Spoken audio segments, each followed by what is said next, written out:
Friends ನಮಸ್ಕಾರ. Day 17 ಯೋಗಕ್ಕೆ ಸ್ವಾಗತ. ಇವತ್ತು ತ್ರಿಕೋಣಾಸನ ಮಾಡೋಣ. ನಿಮ್ಮ ಪಾದಗಳ ನಡುವೆ 3 ಅಡಿಯಷ್ಟು ಅಂತರ ಇಟ್ಕೊಂಡು ನಿಮ್ಮ ಬಲಪಾದವನ್ನ 90 ಡಿಗ್ರಿಗೆ ಇಟ್ಕೊಳ್ಳಿ. ನಿಮ್ಮ ಎಡಪಾದವನ್ನು ಈ ತರ 30 ಡಿಗ್ರಿ ಆಂಗಲ್ ಇಟ್ಕೊಂಡು ನಿಮ್ಮ ದೇಹ ಸ್ಟ್ರೈಟ್ ಆಗಿರ್ಲಿ.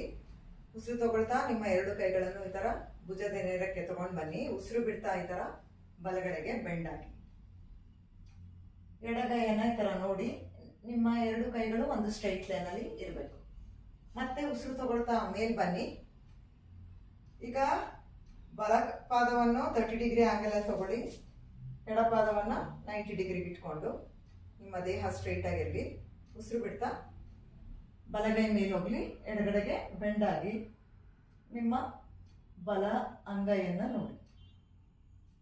ಉಸಿರು ತಗೊಳ್ತಾ ಮೇಲ್ ಬನ್ನಿ. ಉಸಿರು ಬಿಡ್ತಾ ನಿಮ್ಮ ಕೈಗಳನ್ನ ರಿಲೀಸ್ ಮಾಡಿ ನಿಮ್ಮ ಪಾದಗಳನ್ನ ಒಟ್ಟಿಗೆ ತಗೊಂಡು ಬನ್ನಿ. See you all tomorrow. Take care. Bye bye.